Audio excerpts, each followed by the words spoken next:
23 मील दूर एक बैरकपुर करके स्थान है।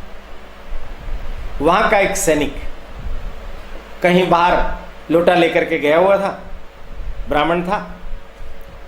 कुएं के पास में जैसे वो पहुंचा तो वहां कोई एक वृद्ध सज्जन पहले से बैठा हुआ था, पानी पीने के लिए आया था, पर कोई व्यवस्था थी नहीं। तो ये ब्राह्मण महाराज जब लोटा लेकर के वहां पहुंचे तो इसने उनको हाथ जोड़ के विनती की, हे महाराज, मैं बहुत प्यासा हूं, मुझे पानी की आवश्यकता है, कृपा करके लोटा भर के मुझे पानी पिला दीजिए। उसने कहा कि तुम कौन सी जात के हो? उनका, महाराज मैं तो अछूत हूं। चल भाग यहां से, मेरा धर्म भ्रष्ट करेगा क्या?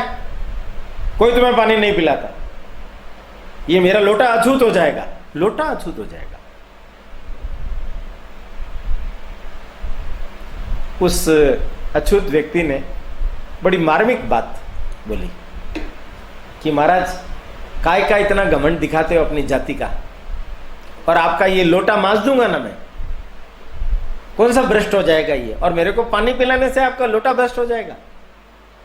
और आप कारतूस मुंह में निकाल निकाल करके गए, सुअर की और गाय की चर्बी जब मुंह में डालोगे तब आपका धर्म भ्रष्ट नहीं होगा? तो उसने कहा क्या बोल रहे हो तुम? उन्होंने कहा मैं भी दमदम के कारखाने में काम करता हूं, वहां गाय की और सुअर की चर्बी डाल करके नए कारतूस बनाए जा रहे हैं। ये ब्राउन लेस की जगह जो नई बंदूकें दी जा रही है आप लोगों को इनफील्ड, उसमें वही कारतूस काम में आएंगे और उसको मुंह से ही खोलना पड़ेगा, तब कैसे बचाओगे तुम अपना धर्म? ये आग बबूला हो। 34वीं रेजिडेंट बटालियन में, बैरकपुर में 1446 नंबर का सैनिक है ये, और इसका नाम है मंगल पांडे। 29 मार्च का ये दिन है। देखिए आप, मार्च, अप्रैल, मई, और मई में भी 31, मैंने सबसे लास्ट 2 महीने पहले ये गया वापस अपनी छावनी में और अपने सारे सैनिकों को इकट्ठा किया और उनको बुलाया और कहा कि जानते हो तुम लोग, हम लोगों का धर्म भ्रष्ट करने के लिए इन फिरंगियों ने क्या योजना बनाई है? सारे इकट्ठे हो गए, क्या योजना बनाई? तो उन्होंने बताया कि कारतूस, उसमें गाय और सूअर की चर्बी भरी है और हमें मुंह से खोलना पड़ेगा, हम ये काम नहीं करेंगे कभी भी। तो फिर क्या करेंगे?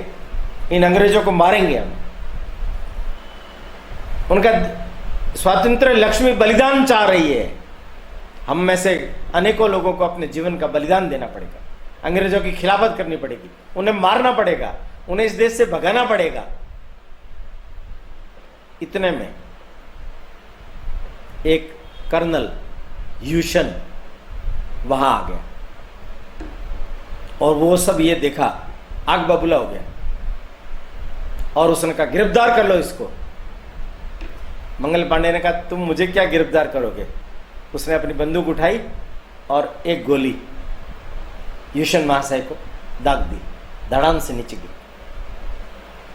दूसरा लेफ्टिनेंट बॉब तुरंत आया, मंगल पांडे ने आओ देखा ना ताव, एक गोली उस पर भी चला दी, वो घायल हो गया। वो पिस्तौल लेकर के इसके ऊपर वार करने लगा तो ये आगे बढ़ा, तलवार थी इसके पास, तलवार से उसके हाथ को काट डाला। ये 2 गए, तीसरा एक सैनिक भी गया। इतने में किसी एक अंग्रेज सैनिक ने पीछे से वार किया तो इसके सिर पर लगने के कारण से ये नीचे गिर गया। अब इसको लगा कि ये मुझे मारेंगे तो इसने खुद ने बंदूक लगा करके अपने सीने का निशाना बना करके ट्रिगर दबा दिया, पर दुर्योग था इसका, ये मरा नहीं, घायल हो गया। लेफ्टिनेंट व्हीलर सेना को लेकर के आया, सब लोगों को गिरफ्तार किया, इसको गिरफ्तार किया। अंग्रेजों के न्यायालय में तो न्याय की उम्मीद अपन यही रखेंगे ना कि फांसी ही मिलेगी।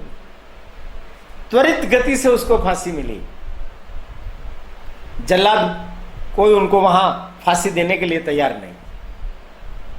ऐसे देवता स्वरूप ब्राह्मण को हम नहीं मारेंगे। कलकत्ता से जल्लाद और बुलाएंगे, वो जल्लाद आए।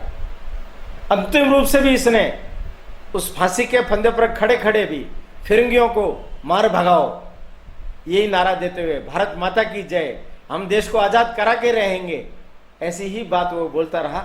जल्लादों ने उसको नीचे से पटे खींच दिए, ऊपर से वो लटक गया। स्वतंत्रता के इस संग्राम में सुनियोजित नहीं, अनियोजित तरीके से, किंतु ऊपर वाले की योजना से, विधि के विधान से पहली आहुति भारत माता को मंगल पांडे के रूप में प्राप्त।